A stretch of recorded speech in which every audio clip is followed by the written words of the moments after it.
Hello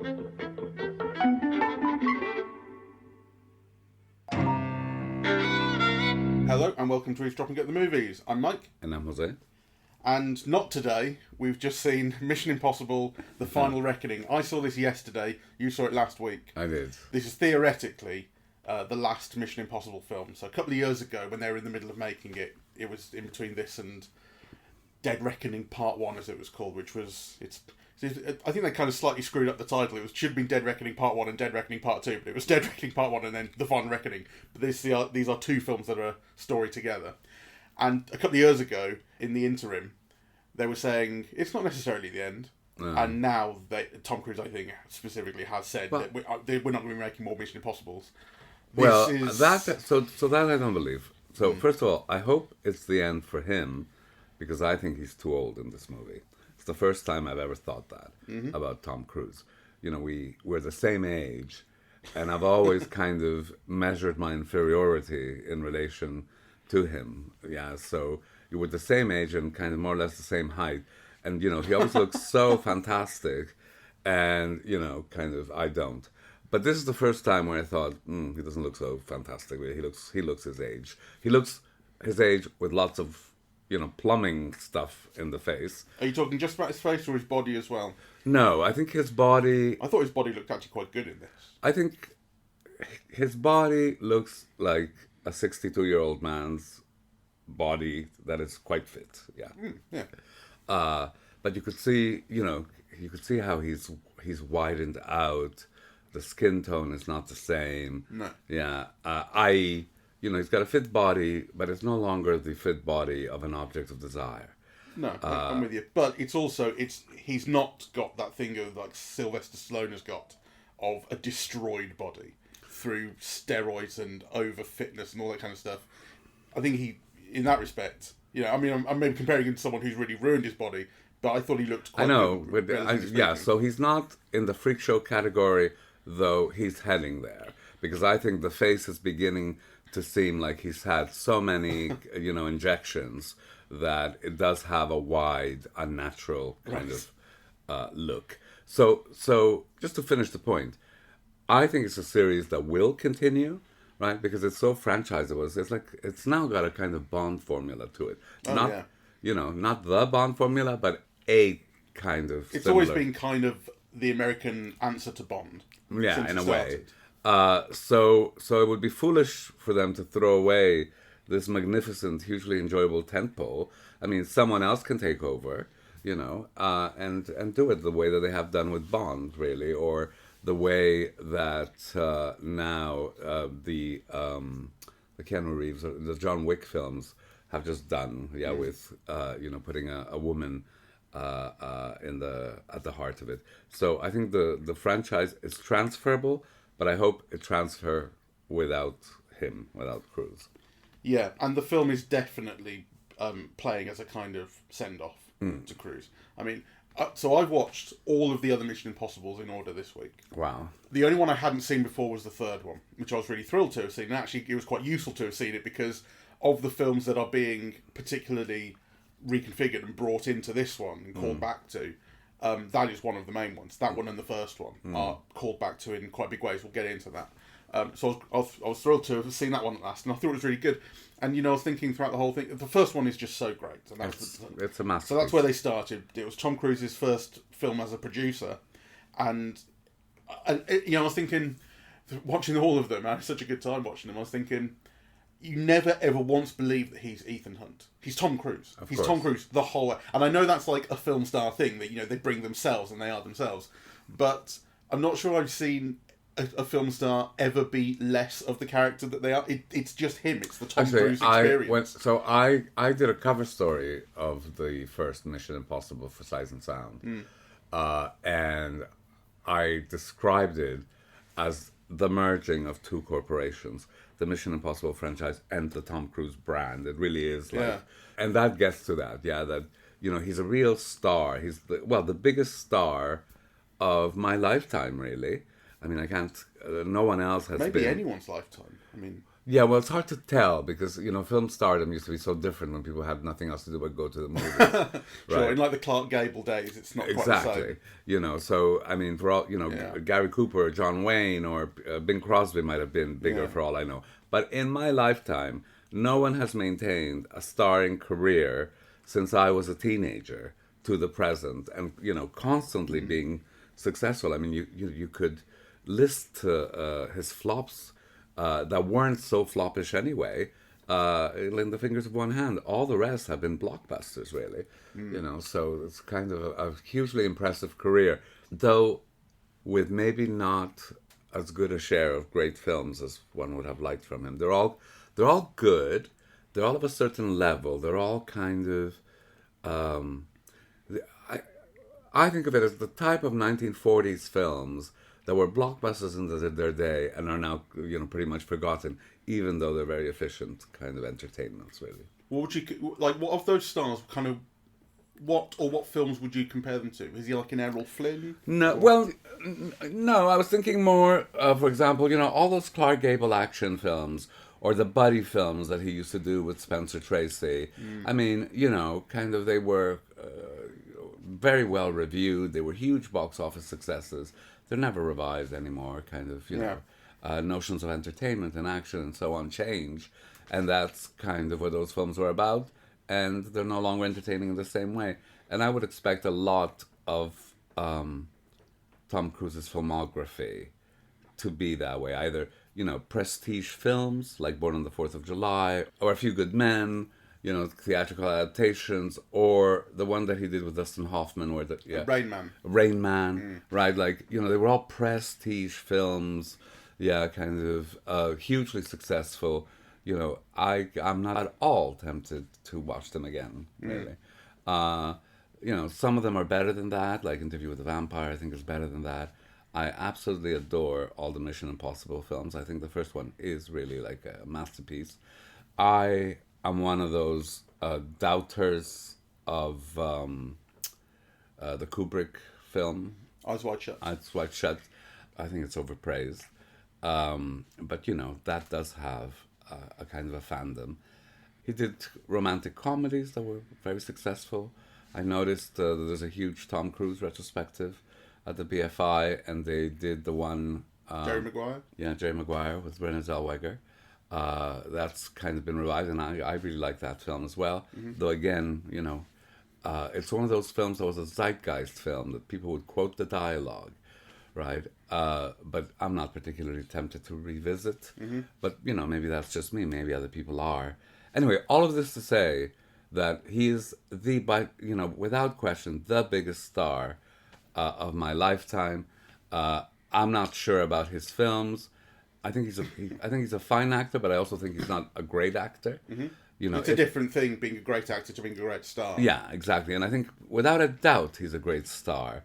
But I've very rarely been moved by him. And never very deeply. And likewise, I've never been made to laugh by him the way that, some more better comic actors like Cary Grant or people like that did. But as a star, there's no doubt he is the biggest star of my lifetime. Yeah, and these are the films that, like, in terms of him controlling his image, Yes. these completely established that.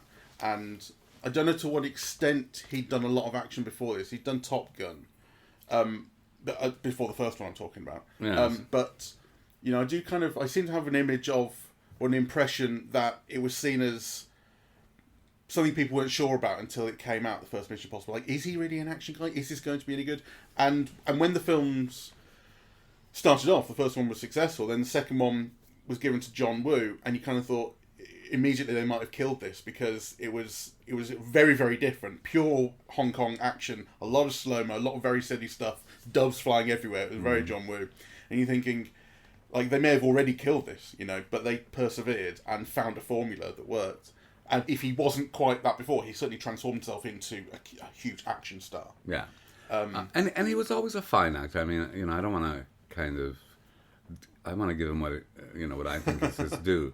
I mean, he is a young star who held his own, who more than held his own with Sean Penn, with Dustin Hoffman, with Paul Newman, with all of the great actors of the previous generation to him as well, Jack Nicholson, as well as his compatriots. So, I think he is a fine actor. I just don't think he's a great one. Yeah.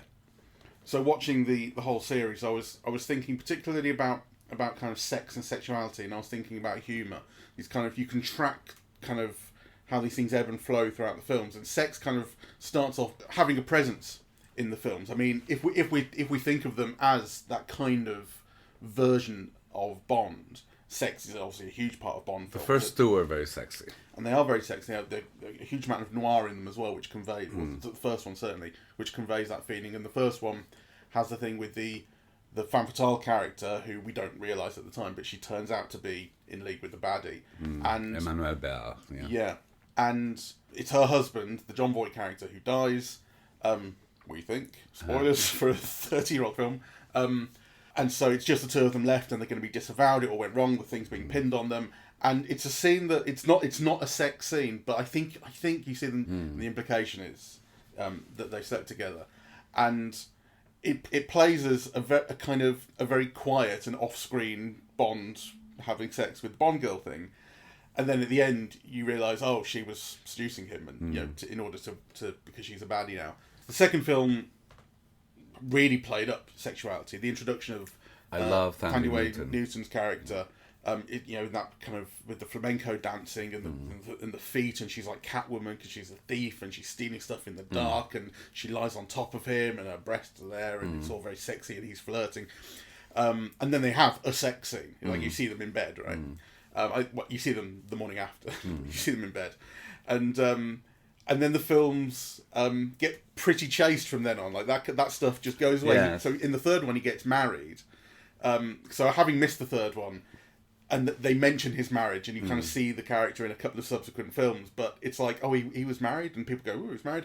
Third one, you see him get married. He has a wedding. He's there getting married. It's just the anti-Bond, you know. And then the marriage itself, over the course of the films, is kind of chaste, because in order to protect the woman that he loves, he has to not live with her. He has to not be married to her. She has to be able to live separately from him because he brings her danger. So he's dedicated to just this one woman, and there's nothing between them. It's a very interesting point, because you can't think of a major star in the major blockbusters of the last 2 decades, 3 of his career, that has desexualized himself at the earliest opportunity.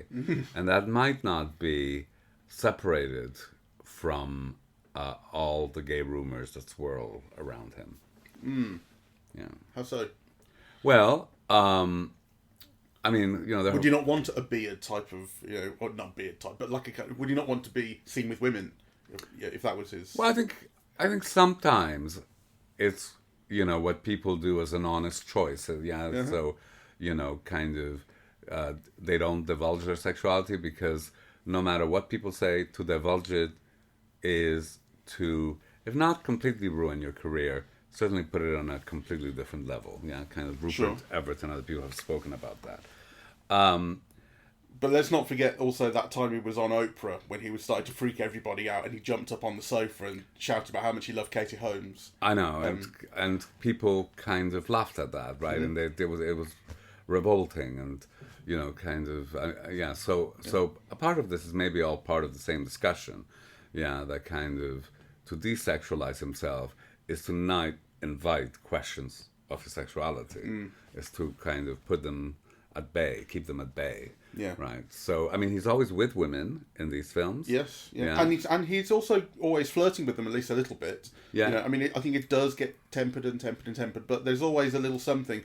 You're never once being goaded into thinking that he will run off with the... In fact, there's a whole thing with the Rebecca Ferguson character, who's in a few of the films, where she's a spy for the British, and she's constantly in trouble, then having to prove herself, and she's in hock with various people, and she's like, let's run away. But that runaway thing is never, let's run away because we're in love. Yeah. It's, let's run away from this life. We can be free. So the way that the films do it is, especially with her, is you are shown a developing affection but not a let's leap into bed kind of sexuality, really. Yeah. And actually, I think it's also interesting because I forget which one it was, the fourth or the fifth.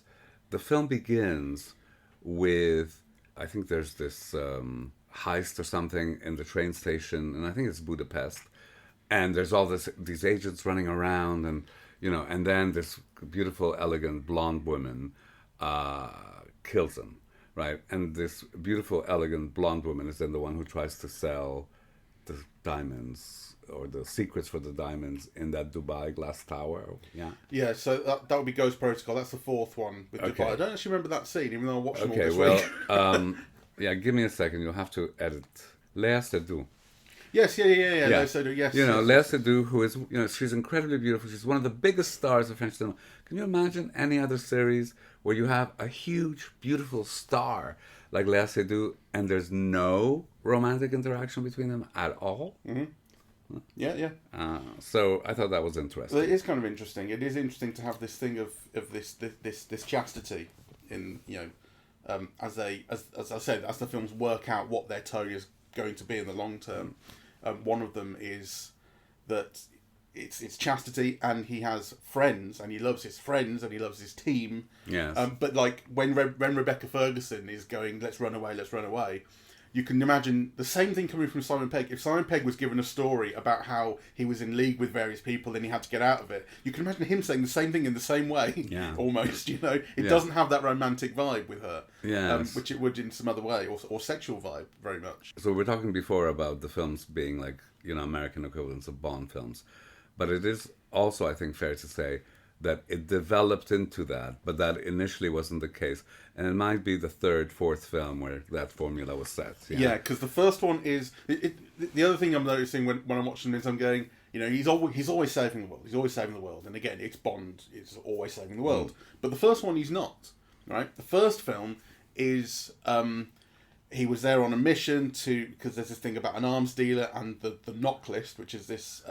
the names of all the covert operatives, and if that gets out into the open, an arms or not an arms dealer, but a black market dealer wants to buy it, and it's all just very internal CIA type thing, right? It's not like if this gets out, the world comes to an end. The CIA will have some issues, but the world is going to carry on. And then the second film is where it starts to ramp up. The second film is about like a virus, and we're going to get this virus out into the world, and then we can sell people the cure. So that's kind of slightly global implications for, there's a lot of people going to die, but it's also about we don't want everyone to die because we want to sell them a cure. And from then on, you're just going, it's just nuclear bombs left, right, and centre. Yeah. Like the third film, in fact, this is the reason that the third film comes into play in this last film. The third film has this thing about the rabbit's foot, and you're never told what it is. It's J.J. Abrams did that film.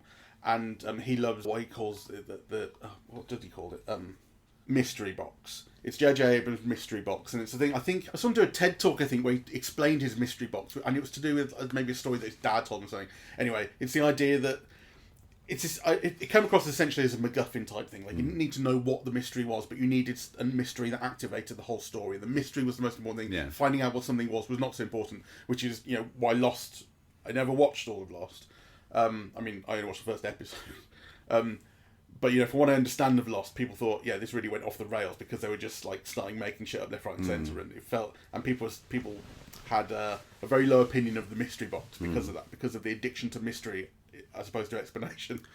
The rabbit's foot in but mystery is a crude way of putting it. I mean, I remember hearing, I forget what something Hassan speak in Cuba. Because he used to go there and teach screenwriting. And he said, well, the first thing is like in the opening scene, kind of, what you've got to start in the middle of an action that raises a whole series of questions. Because without the questions, there's no narrative. No, for sure. So some, you could describe it as a mystery. Yeah, what is in that box? Or, it could be any of, an infinite number of things that raises questions, about what happens next. For sure. And I'm not saying, no one was saying things should not have mystery.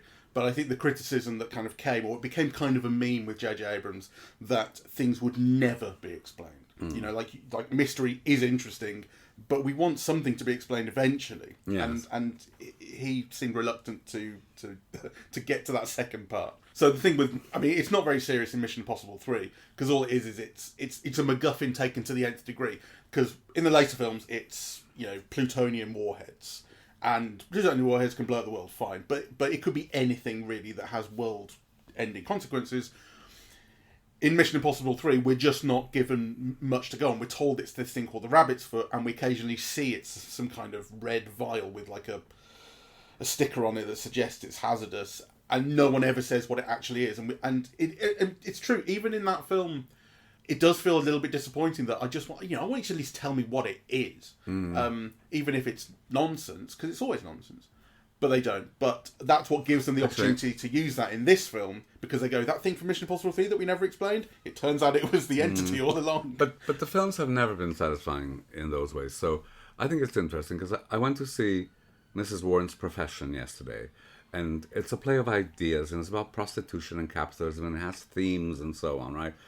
None of the Mission Impossible films work on that level, of kind of, you know, dramatizing a social issue or being about society, or, there are those types of films that society can be read in them, So there's something about, like, these last two about, you know, AI and a virus out of control, and, that, of course, kind of reflect... And truth and fact and fiction and controlling people's narratives. So, obviously, those are ideas that are circulating in our world, and our world can be read, in relation to the film. But actually, if you begin to examine them as, like, you know, the way that the film dramatizes particular ideas or themes or whatever, it just falls apart, right? Like, it doesn't do that at all. I mean, it's always very light, but Mission Impossible 3, like, it's like it goes out of its way to not even try to do that, you know. So, a question for you. So, you know, you've now seen them all, and we've agreed that certainly the latest ones have a formula. What is that formula? So the formula, and actually I was kind of reading a little bit about this recently, which I didn't know, that they really have a production formula, which is start shooting action. The films are built around their action set pieces. They have a great reputation for the quality of their action set pieces. The action set pieces have got longer and longer and longer in the more recent films. And they think about what are the stunts we want to see, what are the shots we want to see, where do we want to go in the world to see these things, and then the story that ties all this together will be shot later. We'll figure that out. Which is why the scenes of exposition happen in, you know, like a warehouse or a sewer or somewhere very small. It'll have only the principal actors talking to each other, because if you need to go and reshoot this because you've thought of a different way of explaining the story, whatever it might be, then that makes it easier to reshoot that stuff. Like if you shoot it in the middle of a busy train station, that's a nightmare. And once you kind of understand that, you can see that exactly playing out. Like small scene with very few people in it, huge action scene. Small scene with very few people in it, huge action scene. And he goes back, you know, one to the other, one to the other, and the story is just there to give enough to go on, to make the action, you know, to give the action, to provide structure for the action, which is why actually in the last film, Dead Reckoning, I found that very disappointing the first time I saw it, and I didn't find it much more interesting the second time just recently. After having had basically a good time with all of the previous films, even the second one, which is really wrong-headed for a Mission Impossible film in the context of the whole series.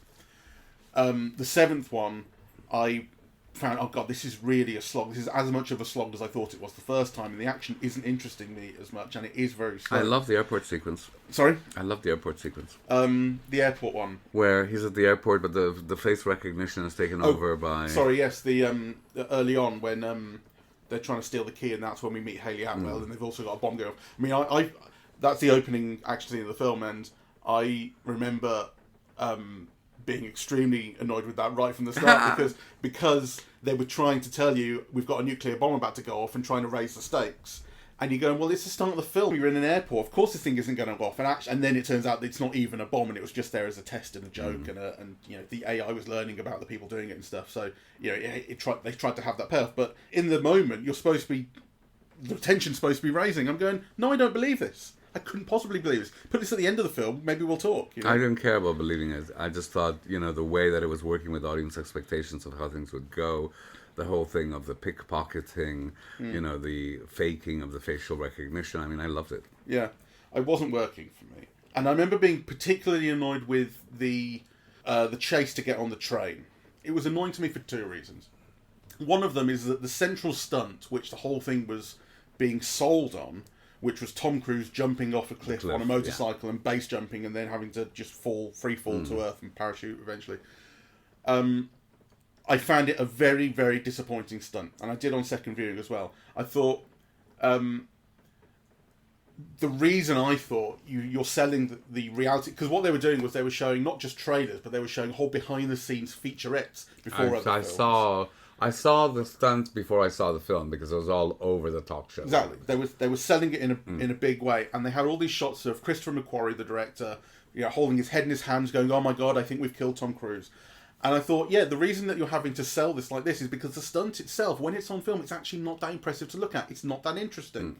I do respect the fact that the guy does it himself and all of that, and I respect the fact that he went and jumped off a cliff and all this, but it wasn't that interesting to look at. And the other thing that I found disappointing about that scene, and this is where that kind of production element comes into it, how they make the films and come up with the story a little bit later, is that Simon Pegg is kind of leading Tom Cruise to the train, and he's driving along himself, and he's got his GPS and everything to so he goes, "I'm very, very busy here, I'll put the car into self-drive mode." And the whole thing about this film, the whole kind of MacGuffin that it's all being built around, is this evil AI that's gone rogue and has started infecting things around the globe. And so it seemed so obvious to me that the AI should be in Benji's car, steering the car for him. All of a sudden, Benji's got a problem of his own. He's trying to help Tom Cruise out, but also he's got a runaway car to deal with. And it wasn't doing that. I'm going, why isn't it doing that? And afterwards, I thought, maybe that is kind of like, once I learned that this is how they this is how they write these stories, I thought, that does kind of make sense. If they only came up with that a little bit later, maybe they didn't have time to put it... To be fair to the film, though, I mean, these infections are happening in stages, right? Because part of the whole plot is that they take over the nuclear weapons of some countries, but they haven't gotten to the States yet, right? So, because they have different security measures or something. Whether you find it believable or not... That it is in this film. That's about taking over the nuclear arsenals. I thought it felt like such an obvious missed opportunity, but then in retrospect, I did kind of think maybe that is not justification, because I think it would have been better had they given Benji that thing to contend with. But the reason for it, because the production maybe has that kind of effect on how these things are made. Anyway, but so we've kind of gone into detail a little bit, but that is what that formula became, right?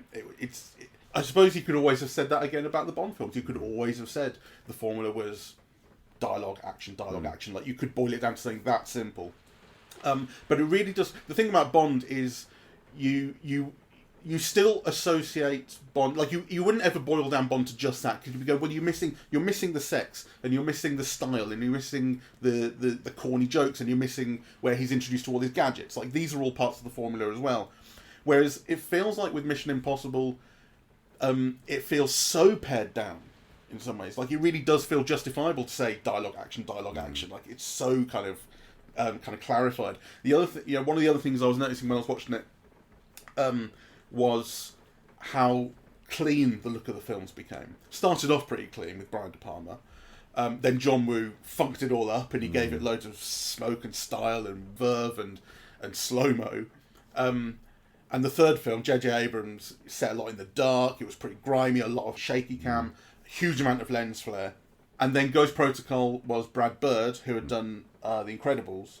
And that's when, for one thing, humour started to come into the first film had dry humour, but not tons of it. Second film, no humour whatsoever.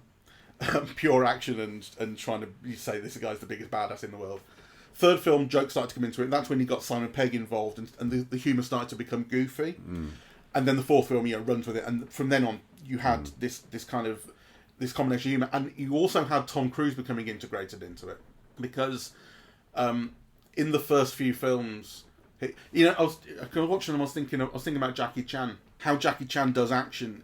His characters are not like huge badasses. They're people who are just about coping with what they've got themselves into, and they're improvising, and things are going wrong, and that's funny, And that is what starts to happen a little bit with Tom Cruise, where he has to deal with a team that is, like Benji in particular is kind of slightly cowardly and stuff, and will always kind of, he'll pull himself through and everything, but things will go wrong.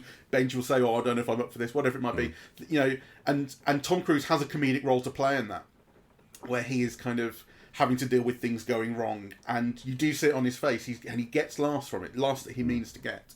The last film, I think, much lower on that. It had this, tone of finality that humour they obviously felt was less welcome in, or less important to. So I was talking about the look. So you had the differences in looks in the first three films, and then when you get to Brad Bird in the fourth one, from then on it becomes quite clean. You get this kind of almost colourless. Like if I think about the colours of the films, the first one is sort of colourless. The second one is red and orange. The third one is sort of dark blue and just black almost. It's so kind of dark and grimy. And then the fourth to the last one are colourless again. It's like it's about a cleanliness. It's about a simplicity.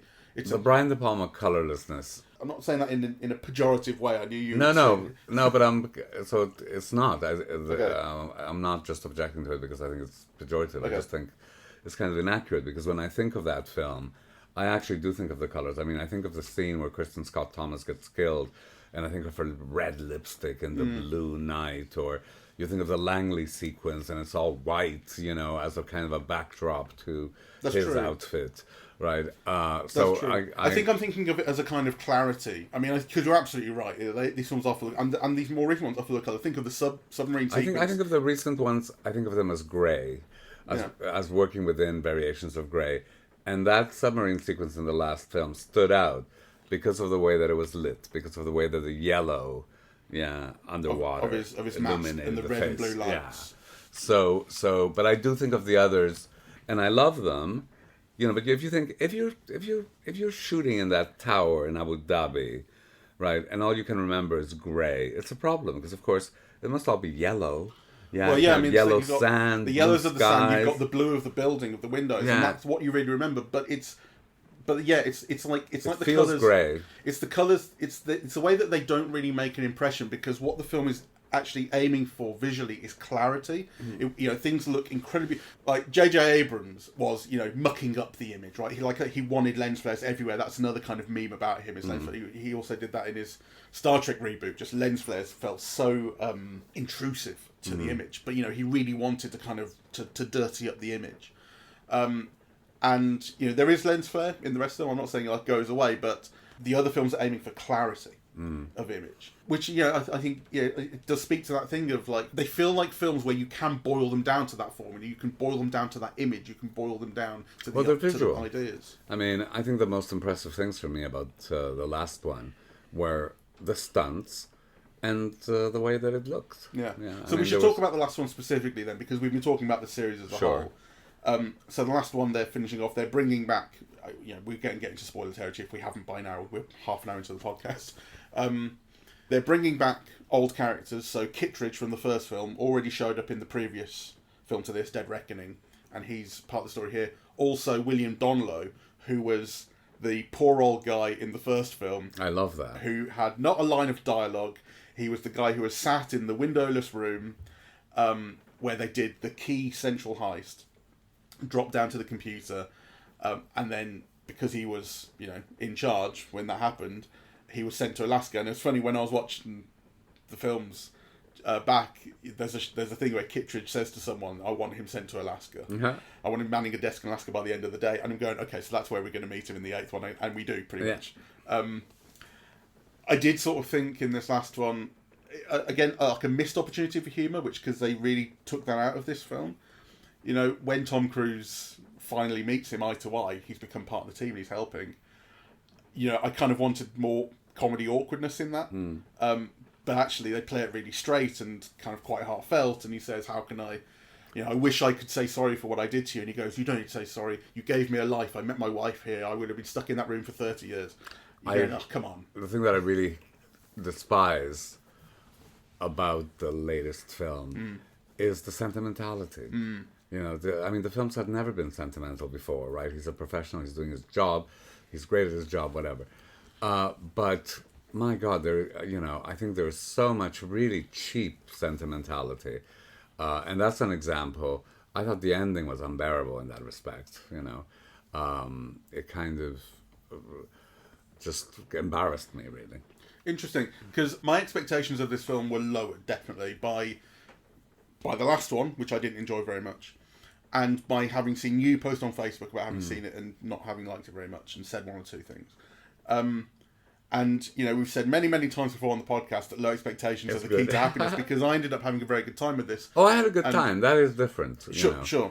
But when it comes to what you were saying about sentimentality in particular, I was braced for it because of that. And it's definitely there. And it's not the first film to have done that. Fallout, which was the sixth one, the one with Henry Cavill. I love that. Ended with, it was a great film, but it ended with a very uncharacteristic thing of Tom Cruise, Ethan Hunt, but it's Tom Cruise, being told that you're a really great guy, and it's because his wife sort of is brought into that final action scene, and so he's like, "Oh my God, I've got to protect you," and everything. And she's like, "I love the fact that you're there. You're always protecting me. You're such a great guy. You care about the one person over the many, blah, blah, blah." And you're going, like, the films have not been doing this before, right? The films have never made him a complicated character the way that, again, if we compare it to Bond, they tried to start complicating Bond and making him someone who had issues. And, would maybe like go about things the wrong way to get the right result or whatever. These films never did that. The fact, he was always going rogue, Ethan Hunt. And he was always on the verge of being disavowed, or was getting disavowed by the CIA, but it was always because he knew the right thing to do and was always doing the right thing. It wasn't because he was going about things the wrong way. It was that ultimately he was always right and knew the right thing to do and was doing it. He's always just fundamentally the goodest person there is. But the films never went out their way to tell you that in dialogue until the sixth one. And in this one, it's doing a little bit of that, but not quite as much as I expected. I think the sentimentality here comes with that summing up feeling. It's been a long journey of 30 years of this. So the film actually begins, I didn't think it would do it at the start, it begins with a lot of montage of previous shots from all the previous films, even a couple from Mission Impossible 2, although not many. I think there's like a bit of rock climbing and that's it. But it's going like, here's what you've done over the last 30 years. I mean, how meaningful is that going to be to an audience that probably hasn't seen those first 3 or 4 films? I don't know. I mean, obviously I've seen them all, but I found it like, it really is something that makes you slightly embarrassed. It's when he's listening to his, he gets given the mission at the start, and so it's, your mission, should you choose to accept it, blah, blah, blah, blah, blah. And the voice recording, I think it's Angela Bassett's character, she's the president now. And she's saying, you've done this, you've done that. And it's all that dialogue that's the worst dialogue you can possibly write, which is telling someone something they already know. And it's done for the sake of it's done for the sake of the audience, obviously, in setting up this type of character that he is. It felt to me that it was all done for Tom Cruise's ego. Yeah. This has been like, the mainstay of his career for the last 30 years. And this is the film telling him how great it's all been, right? Yeah. And I think it is for his benefit. It's not really, I don't think, for the audience's benefit. We know that. We've seen, we like the films. We're there for this new one. And that wasn't part of the deal, like, it's not that kind of film where you expect that kind of sentimentality. And also, it feels like instrumental that, the purpose is not audience satisfaction or even audience nostalgia. I think the purpose is, to beef up the star producer's ego, really. Yeah, I sort of agree with you there. I mean, I think that Tom Cruise is someone who's definitely interested in the culture in which he's putting in films as cultural artifacts. Like, he's not like a Michael Bay, where it's like, this one goes out and it will make me a lot of money and I couldn't give a fuck about legacy. No, he cares. He wants to make things good. He completely cares. And the amount of effort that he puts into telling people to like turn off, motion smoothing on their tellies at home and stuff, like watch the film how we made it, sort of thing, really speaks to that, right? Sure. And actually, before this film began, I saw it in the Birmingham IMAX Digital. I don't know where you saw it. Did you see it in the same place? I saw it, but not in IMAX. Right. Well, it'd be interesting. So before we saw it, it started off with Tom Cruise addressing the audience to camera, saying, "Thank you for seeing this. Here's a film the way it's supposed to be seen on cinema." Did you get that? Or was that just an IMAX thing? No, Right. it's just an IMAX thing. It was interesting as well. Part of the phrasing in that struck me, where he said, "We wanted to bring you the most authentic cinema experience," and maybe it's just like a quirk of maybe he improvised it or something. He was speaking off the cuff. But I thought authentic, like how more authentic can you be than just being in a cinema? What makes your film more authentic than the other cinema films?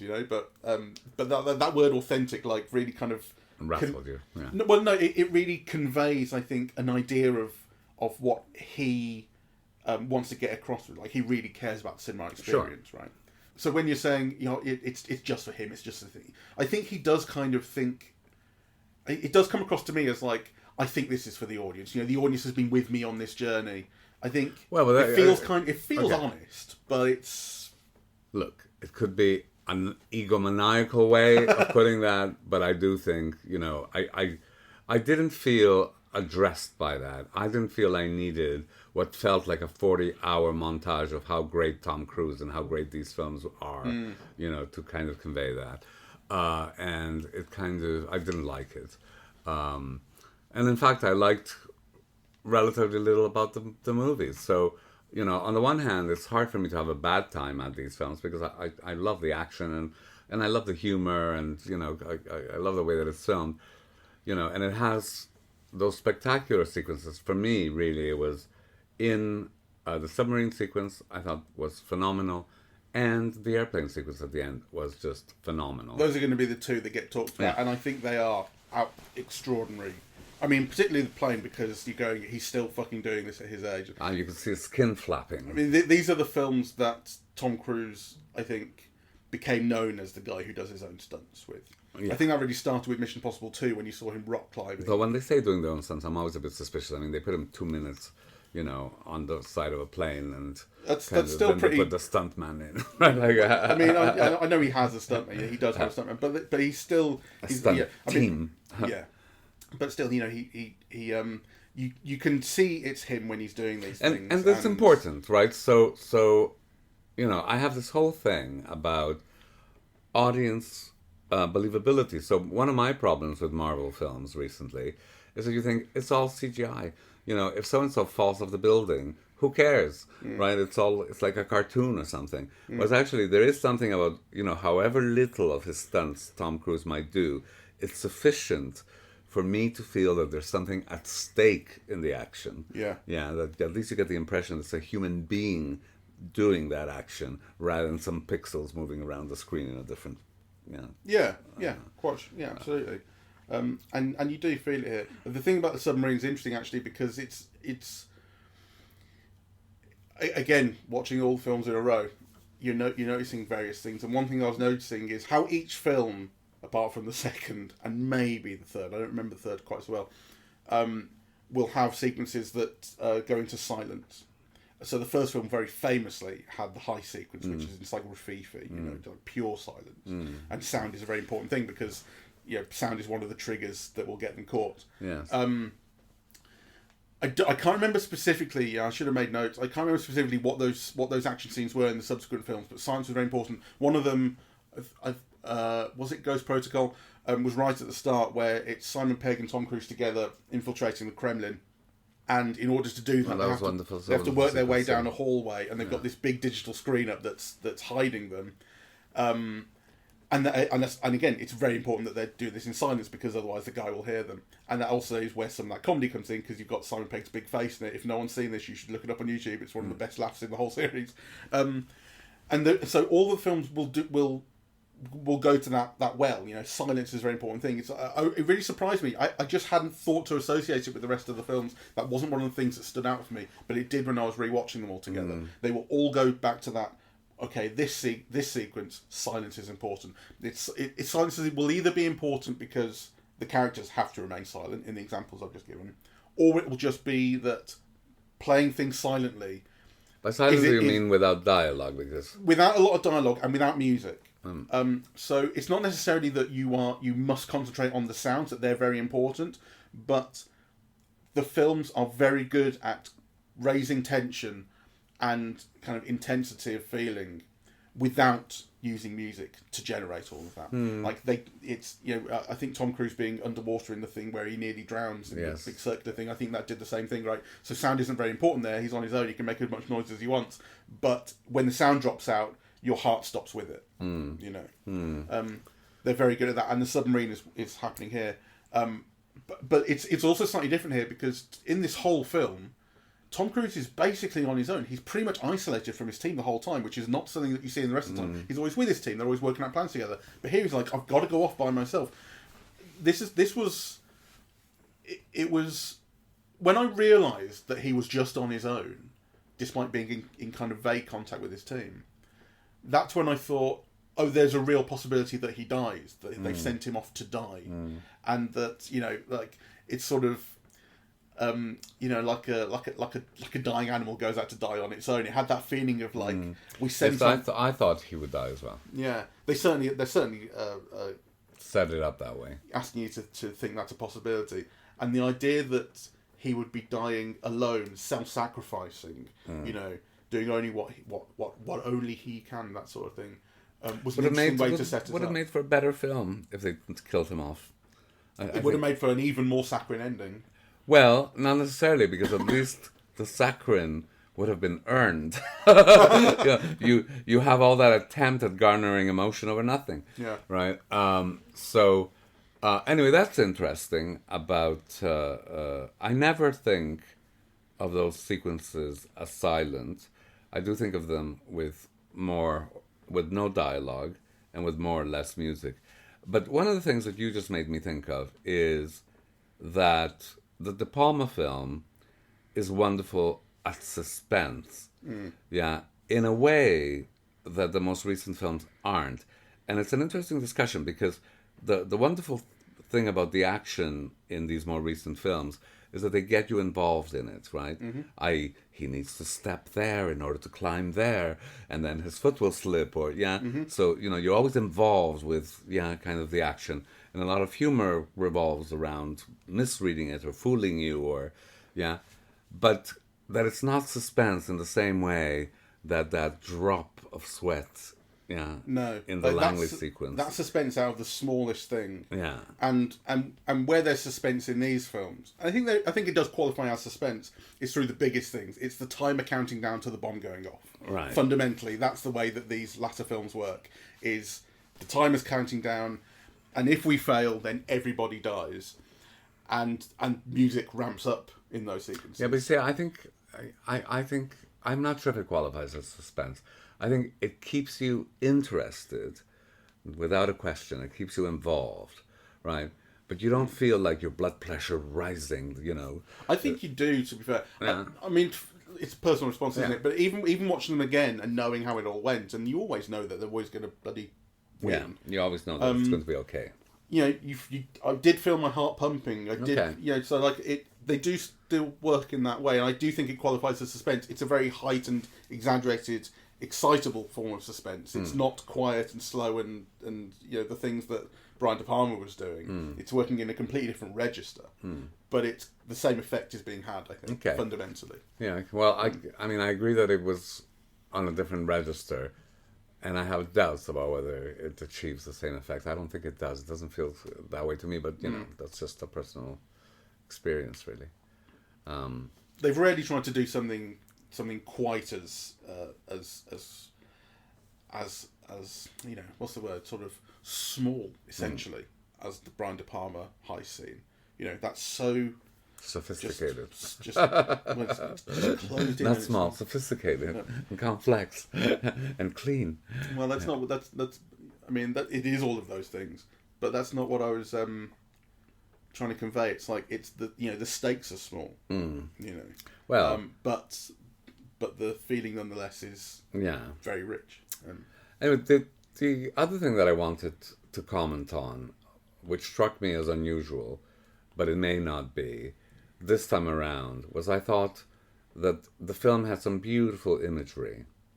Some from the last film, the corpses floating up to the ice, the submarine sequence, the kind of the composition in the darkness with the light of the rim of the the mask.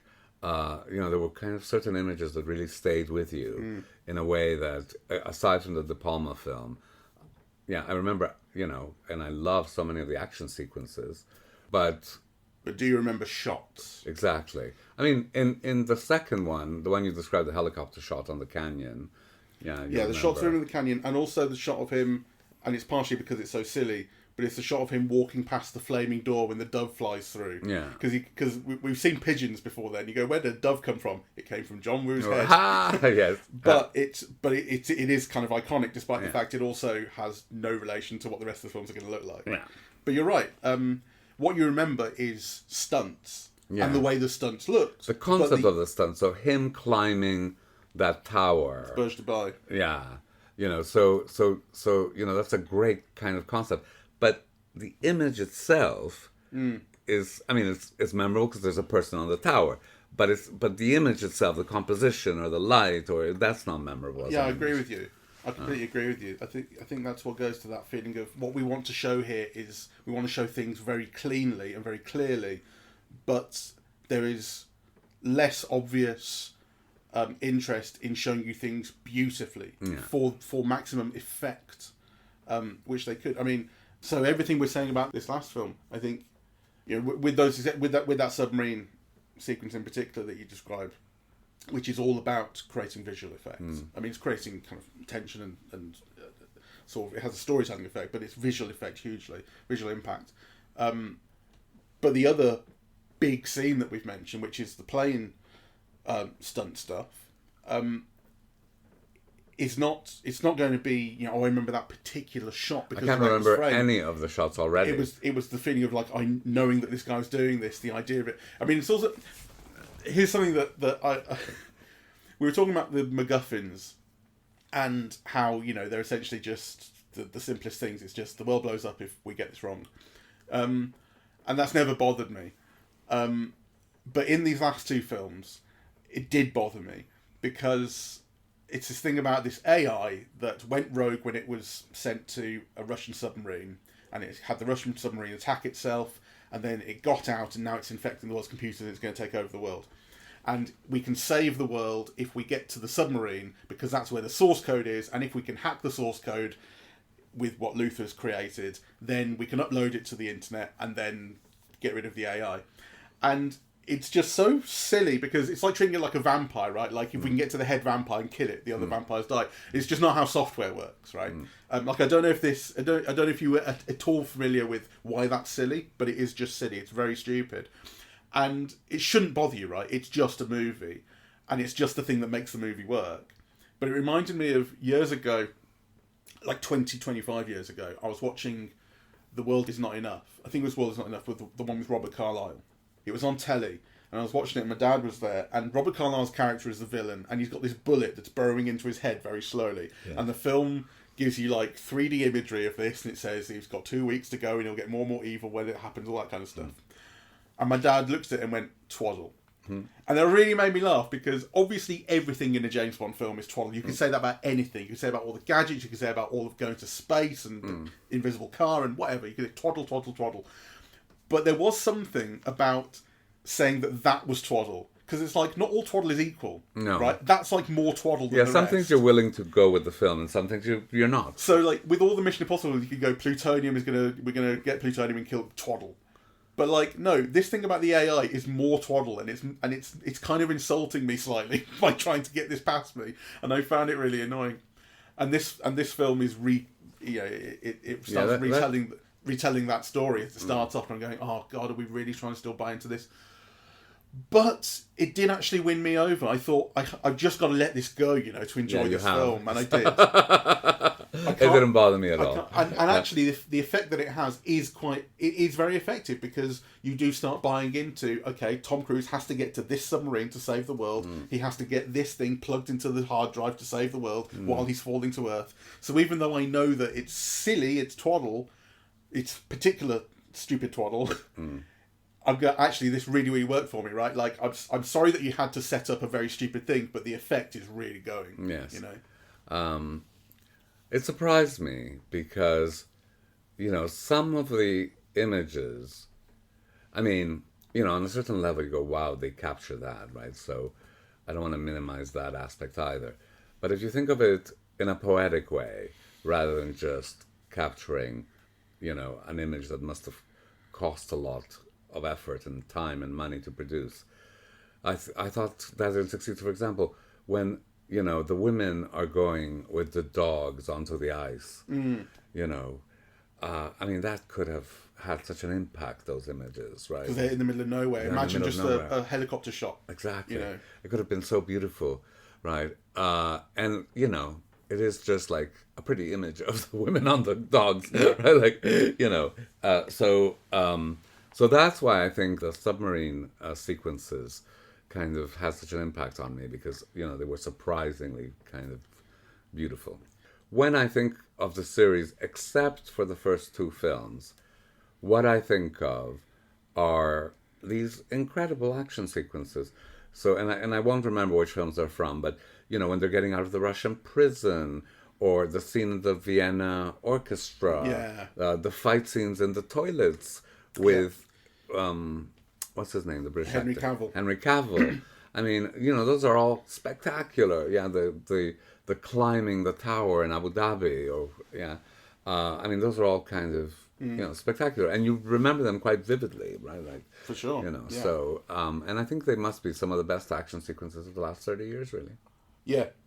I mean, they've been really reliable, and they've really positioned it, like the films have been able to position themselves as the premium action films. Yes. Like, you don't get better action than these. No, I'm thinking of the Bonds, like, the last 2 decades of Bonds. I can't think of an equivalent action sequence that would match up to any of these that I've just mentioned, really.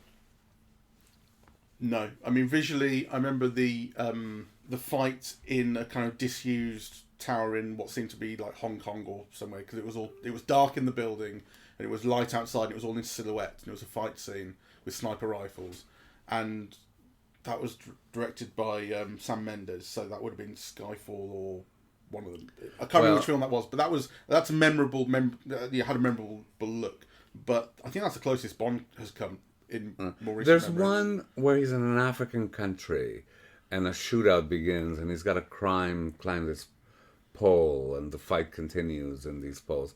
That was very memorable. Oh yeah, was that the opening of? Was it? It was. Yeah, he was in like Sudan or something like that. Yeah, I forget which film it was. Yes. So but usually it's more like, that it's a Sam Mendes film where it opens in Mexico during the Day of the Dead, right? And what you remember is just like a lot of noise and costumes and whatever, but kind of the action itself is very poorly directed, I think. Whereas in these films, it's like thrilling in the Mission Impossible films. Yeah. And it is fundamentally based on the simplest things. It's the time's counting down. Yeah. That's always what it's about. Time's counting down, we're heading towards the edge of the cliff. The plane's going down. Yeah, but I think it's more than that as well. It's the illusion that it is a human body doing these things. So, when Tom Cruise is climbing the plane in this film, you see him struggling, his foot slips, he finally's got a toehold, but then his face begins to flap. I mean... It's very important that you recognise that it's him, and actually, one of the best action scenes that the series did at all was the one at the start of... I can't remember which one it is, I think the 5th film, which is where he's getting on the plane, and he climbs the outside of the plane. And, yes. And when we're talking about shots, there is one shot, which is it's the camera's been mounted on the wing, and it's pointing backwards towards him holding on, stood on the wing, and you see it take off. You see the land fall away. Yes. And he's still there, and then he can't stand on the wing anymore because the plane's at an angle. He's just holding on and flying, and it's funny thinking about composition. Like, that shot has been it's been composed that way because it makes sense to put the camera there. Like, that's where we attached it to the plane. But it is also, we've got a plane that is perfectly still and a Tom Cruise that is perfectly still. They're not moving within the frame, and it's the ground that's moving away, and that has such an impact. Well, I just watched this on telly this week, and it had such an impact. I remember what it felt like in the cinema. It had a physical impact on you. You really felt like You know, like we've seen 4DX films, and it tries to get that across to you by moving the seats, and it's just like you did not need to move the seat. You really felt it. You really felt like you felt the distance. You felt the peril. You felt it physically. That's a memorable shot. Yeah, that was unbelievable. So I'm worth it for its own sake. I mean, that's ultimately like as I say, Tom Cruise. There's the meme of Tom Cruise is he does all his own stunts. Ryan Reynolds makes some joke about how Tom Cruise does his stunts as well. Yes. You know, but like you feel it right when you see that. Yeah, there's something about the conviction and the energy and the determination. That's what he's been able to certainly portray himself as and sell himself as, for sure. I know, and with unfortunate consequences as well, because obviously those things that we love about him in the movies also seep into him in talk shows in a very unpleasant way. Like, you know, when he told Brooke Shields about that postpartum depression that exist, and it was all in her because head. it's Scientological belief. And he's sure, and he's certain, and he's determined, and you know, and that comes across as very unpleasant in those contexts. Well, it's funny because that must be about 15 years ago. Because when we were talking about his stardom at the start, and we were talking about like having been a consistent star for a long time, but he did waver, and there was a point where the Scientology was taking over, and you get a feeling like there was like he recalibrated the way he behaved because he was starting to freak people out, and you haven't really heard much about the Scientology since. Well, yes and no. I mean, the interesting thing, I suppose, in relation to our conversation, is that his career has had dips, you know, and that his personal life has intruded and adversely affected his career. The jumping on the sofa in Oprah, this telling off of Brooke Shields, kind of, you know. Suing South Park for saying he was gay or implying he was gay, and not suing them, but like getting the episode pulled and stuff. That was the thing. That was the thing. So, and yet, he's never had an outright flop the way that his contemporaries had. A film that cost 80 million but made 10 at the box office. He's always had films that were like less successful or that weren't quite blockbusters, but never like an outright kind of flop, you know, the way that almost all stars have. I can't get it out of my head, so I'm going to have to look up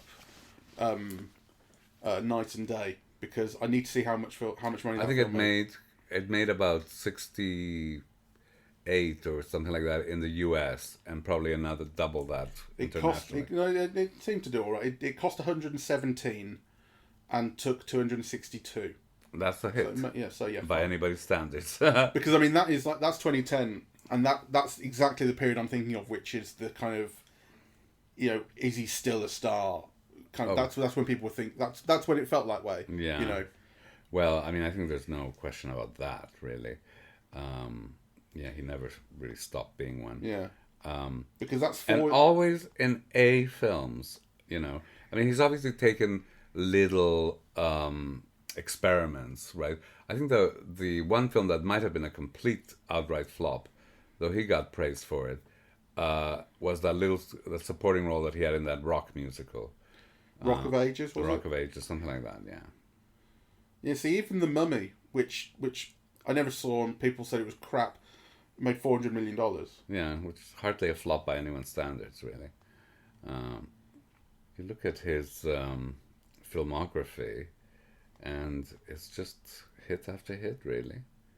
Yeah, he's always making double the budget, basically. Yeah. So, and before when I was saying, you know, that there aren't that many films that will be remembered, you know, I did forget some films that I really like anyway. So I really like The Firm. I really like Magnolia. I really like Minority Report. Yeah. Collateral is very interesting as well. So, in any case, you know, I don't think he's ever been anyone to produce just junk. Yeah. But it's true that in, you know, almost half a century filmography, there aren't as many great films as one would like to see.